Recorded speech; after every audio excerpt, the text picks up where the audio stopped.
Friends, എൻ്റെ ലൈഫിലെ ഏറ്റവും പ്രിയപ്പെട്ട ഒരാൾക്ക് അയാളുടെ ജീവിതത്തിലെ ഏറ്റവും പ്രിയപ്പെട്ട ഒരു മുഹൂർത്തത്തിൽ ഗിഫ്റ്റ് കൊടുക്കാൻ വേണ്ടി ഒരു ഗിഫ്റ്റ് ഹാമ്പർ ഉണ്ടാക്കാം. അപ്പോൾ സിമ്പിളായിട്ട് ഗിഫ്റ്റ് ഹാമ്പർ എങ്ങനെ ഉണ്ടാക്കാമെന്നും നമുക്ക് ഇതിലൂടെ പഠിക്കാം കേട്ടോ. ഈ ഒരു കാർഡ്ബോർഡ് പീസ് ഞാൻ കട്ട് ചെയ്തെടുത്തിട്ടുണ്ട്. അതൊരു കാർഡ്ബോർഡ് ബോക്സ് ആയിരുന്നു കേട്ടോ. അതിൻ്റെ നടുക്കൂടെ ഞാൻ കട്ട് ചെയ്തിട്ടാണ് അങ്ങനെ ആക്കി എടുത്തിട്ടുള്ളത്. പിന്നെ അതിനകത്ത് വെക്കേണ്ട സാധനങ്ങളാണ് ഇവയെല്ലാം.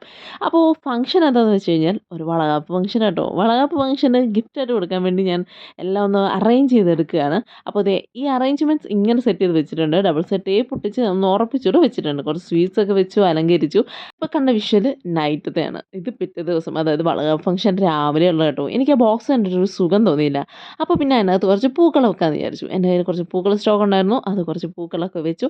പെട്ടി തുറക്കാതെ എങ്ങനെ പെട്ടിയിൽ പൂക്കൾ വെക്കാം എന്നതിലാണ് ഇപ്പോഴത്തെ ഗവേഷണം നടക്കുന്നത്. കണ്ടില്ലേ, എങ്ങനെയൊക്കെയോ അവസാനം ഞാൻ പൂക്കളൊക്കെ എടുത്ത് അകത്ത് വെച്ചു. എൻ്റെ ആ മുഖത്തെ എക്സ്പ്രഷൻ കണ്ടു. ഈ പൂ വെക്കുന്നതിൻ്റെ എക്സ്പ്രഷനാണ് നിങ്ങളിപ്പോൾ കണ്ടുകൊണ്ടിരിക്കുന്നത്.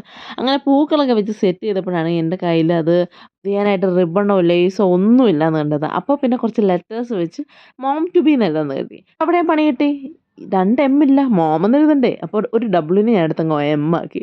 ഓ ഇല്ല, ഓന് വരെ ക്യൂവിനെ ഞാനങ്ങ് വെട്ടി ഓ ആക്കി. അങ്ങനെ ബോക്സിൻ്റെ ഫൈനൽ ഔട്ട്പുട്ട് നിങ്ങൾക്ക് കാണാൻ വേണ്ടി പാർട്ട് 2 വീഡിയോ അപ്ലോഡ് ചെയ്യുന്നതായിരിക്കും.